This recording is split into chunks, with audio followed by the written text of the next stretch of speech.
Amy Bream doesn't take very many days off. Whether it's in the ring, on the treadmill, or in the water. The Nike-sponsored athlete is always busy training. And right now, she's getting ready for her third consecutive CrossFit Games. One more big push!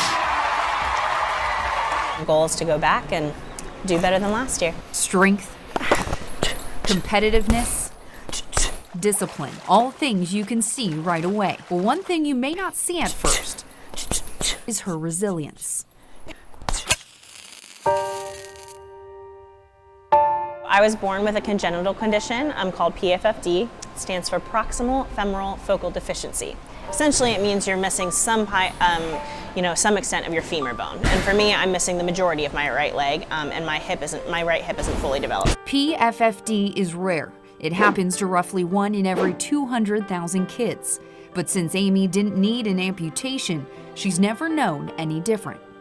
As odd as it is to say, blessed in the fact that I didn't have an amputation, because I've never known life with 2 legs. So it's like, when I need to take a step, I'm either gonna hop or I'm gonna put a leg on or use crutches, and that's just how it is. Amy describes her childhood as pretty normal considering her circumstances, but when it came to sports, that was a different story. I remember, playing tag with my friends at recess and realizing that I got tagged a lot because I was slower. But yeah, I did not enjoy gym class. I was really self-conscious, and that especially the older that I got. Growing up in a small town in Pennsylvania, Amy didn't see amputees every day. She assumed what her parameters were and didn't want to push them. I allowed it to an extent to make me feel like a victim sometimes of like, well, of course I wouldn't do sports because I wouldn't be good at it. Amy decided she needed a change. And guided by her love for music, she moved to Nashville in 2014, the first of many steps in pushing those parameters. Her next step? Joining Title Boxing Gym. So it was all very, very new. And of course I didn't start it with any specific goal in mind other than I don't like my lack of confidence and I want to change that. That change started with a new prosthesis and shedding an old layer. Growing up, I had always gotten a foam cover over top of it to try to hide and blend it in as much as possible. And I decided to get a new prosthesis. It was time to get that made here. So it was just one of those like, let's just go for it. Like, tell me what I need to do to be active. And they're like, we'll take the foam cover off, which was like a whole layer of like, that was a big moment for me of like, oh, I'm not trying to hide this anymore. Testing her limitations, Amy was even open to a different kind of fitness her coach suggested. 9:36 into this 11-minute time cap. CrossFit. The 2021 CrossFit Games were the first to include an adaptive division.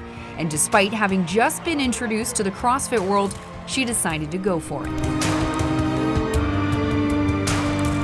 For 6 months, Amy trained nonstop with her coach, Scooter Houston. His main focus was getting me to believe that I was good enough and that I belonged there and that I could call myself an athlete, because it's taken me quite a bit of time for me to be willing to call myself athletic. What did you learn about yourself? Just believing that I could do it. And yeah, like kind of embracing that.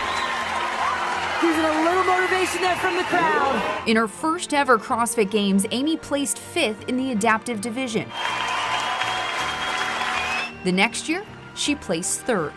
Following her success in the Games, Amy started to gain a larger following on her Instagram account, One Leg to Stand On. She didn't have any goal in mind when she first started it, but now she has over 260,000 followers. She hopes that when people see and hear her story, they become more aware of those with a prosthesis and also understand that only you can define your limits. I never want to be something on Instagram or any platform that like a middle school girl would look at me and say, that's great, I could never be like her. Despite her growing resilience, Amy says it's still a never-ending journey to make sure her leg doesn't define her. It's a daily struggle just to make decisions that are intentional and not driven solely by her leg. I always tell, like, if I meet younger girls especially that have a similar adaptation to mine, or really anything that they struggle with, don't let the physical limitation define what you do. Driven by her love to compete She did it. and her desire to inspire others, Amy knows that whatever is thrown her way in life, she will adapt. If I can't do it at first, there is a way to figure it out, so let's just keep going. Hey. All she needs to do is take it one step at a time. Jill Jelnick, Fox 17 Sports, your Code Red station.